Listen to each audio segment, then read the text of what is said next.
Welcome to AI Day San Francisco. This is being sponsored by the Internet Society and the ACM, Association for Computing Machinery. They have come together to help put this event on. And to that, Ron here has, as I mentioned earlier, has put in the bulk of the sweat equity to make this happen today, from helping us to arrange the agenda and rally the speakers together. So I want to give a special thank you to him just in advance, because getting to this point was a lot of effort and work. So thank you, Ron. In addition to that, what makes this day possible are the sponsors that are helping us with food. The food is all being provided by Front Egg. They have been generous to help us out, not just in this event, but many events that we put on together throughout the year. They'll be hosting lunch as well, which will be served later today. RXM Consulting, shameless plug, but has helped to donate the training course and the certification that you'll be taking today. A big part of the reason I think that a lot of you are here. So thank you to RXM. We also have Neo4j, who is sponsoring dinner later tonight. And then obviously we are sponsored by the Cloud Native Foundation, Kubeflow, and TileDB. So thank you to all our sponsors. They're helping us make this possible, as well as your admissions fees. All of your admissions fees, by the way, are going as a donation to the Internet Society to be used to help fund future events and do more activities. So thank you very much. I want to talk just briefly, and Ron, you could stay up here, RXM. So I know RXM was the sponsor and you work with RXM. Hi, good morning, everyone. I'll talk about RXM. Please check us out. We do training and consulting. We've been around a long time. Started off kind of in high performance computing arenas, real-time trading systems, things like that. That, of course, pivoted into cloud native tech once Kubernetes dropped and made distributed computing somewhat manageable. Right, so more people got involved, so we got involved with that. And then, of course, along the way, this has been a lot of machine learning and, of course, now AI. So please do check us out for anything we do. There's a discount code. We have a certificate of completion, Cloud Native AI Basics. So by the time you hang out with me talking about HGPT and agentic type things, Chase will be here this afternoon to talk about Kubeflow and machine learning toolkits. If you want to participate and actually try some of these things, let us know. We'll set up a VM and you can try it as we go.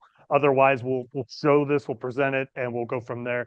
And that is the game plan for the training. Thank you for being here. Following the training today, sponsored by RXM, later in the day, we will be having a thought leadership track where you'll be able to hear from various industry experts covering legal, healthcare, technology, some other areas, talking about what is going on in those industries with respect to AI and what their perspectives are. I do want to reiterate a special thank you to Front Egg. Front Egg is our sponsor for lunch and breakfast today. So the breakfast burritos that you're eating, they are an out-of-the-box low-code identity platform. And if you're interested in them, reach out to either Ron or I, and we can kind of connect you and provide you with some information to the Front Egg staff. I don't see their representative here today, but I know they'll be here later today. This is where you can find more information. And Neo4j. Neo4j is going to be sponsoring dinner later tonight while we have our thought speaker track. You can go to their website to find out more for Neo4j. Do I have a Neo4j representative here They're now? coming. Everybody's stuck in traffic. Everybody's stuck in traffic. All of you are probably familiar with the Cloud Native Computing Foundation, founded in 2015. They are helping to bring a lot of the top developers together so that we can run the largest open source developer conferences. If you've never been to one of their conferences, I do highly recommend it. They are excellent. And the Kubeflow project, which you'll be learning about later today and actually getting some hands-on training with. You can check them out at kubeflow.org. I know there will be specific instructions on how to kind of set it up and start tooling and using it later as a part of the training course. So I'm the one to blame for Kubeflow. I invested this stupid thing in 2017.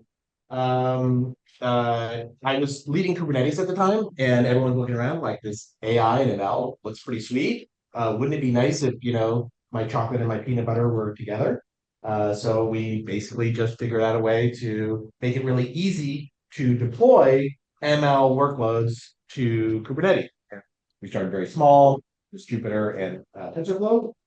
It has gotten way beyond my wildest dreams now to a real declarative way to roll out our infrastructure. It doesn't roll out your ML, it rolls out your ML infrastructure that you use to train and do inference and things like so. So if you like Kubernetes, if you like ML, it is a terrific pipeline system to go and do that. And all the credit deserves that it goes to the community that has taken it and run with it like that. Thank you so much. Thank you, David. David, Narachek. And TileDB Magic, it all boils down to designed and implemented foundation, providing arrays, code, compute, and governance. Anyone from TileDB? Chase Here. He'll be here later. Okay. Why AI Day SF? As we all know, interest in AI is exploding. That's happened as of 2 years ago, the release of ChatGPT and large language models. And everybody is talking about them, even though machine learning, I think, has been going on for quite some time. And what Ron and I wanted to do was provide an opportunity, a grounding stop to talk about how AI is starting to impact industries in a real world capacity in different industries. So taking a look at what's happening in different industries, what we're doing and how we're reacting to them, and provide a little bit less of hype cycle point of view into it and more of a grounded reality in what's happening in the real world today. So that is why the first half of this session is going to be training. So what does using some of these tools look like, especially in DevOps? And then after that, hearing about it from a number of speakers. This event could not have happened with the help of Ron, myself. My name is David Issa.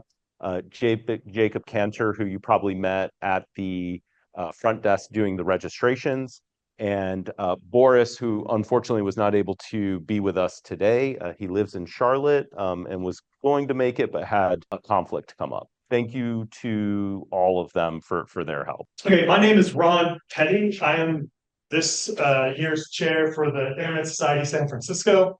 I'm also the chair of the San Francisco Bay ACM.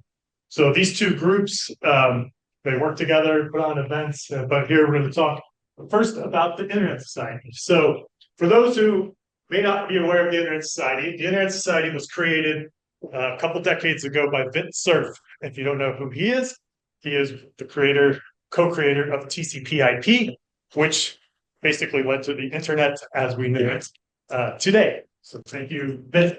Part of the reason for the creation of the Internet Society is at the time was we went from DARPANET, U.S. military, ARPA kind of project to a more global internet. And so to deal with kind of transnational border concerns and just general management of the thing that became the Internet Society was created. So the Internet Society works with other groups. For those who are technically inclined, you may have heard of the IETF and those type efforts. Those are all partner organizations that are either funded by the Internet Society or just be managed in some way or partnered in some way. So there's chapters for the Internet Society. And for us, San Francisco chapter, all the chapters are actually 501(c)(3)s.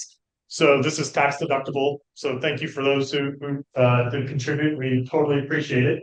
That goes to fund other events. Some of the near-term events include science competitions, things like that. We have a couple more that we'll show here in just a moment. But you can see from last year, some of this work is from partnering with other groups around the state, around the world. We will get grants and hand it out to them. So we kind of work as the Sherpas for the grants.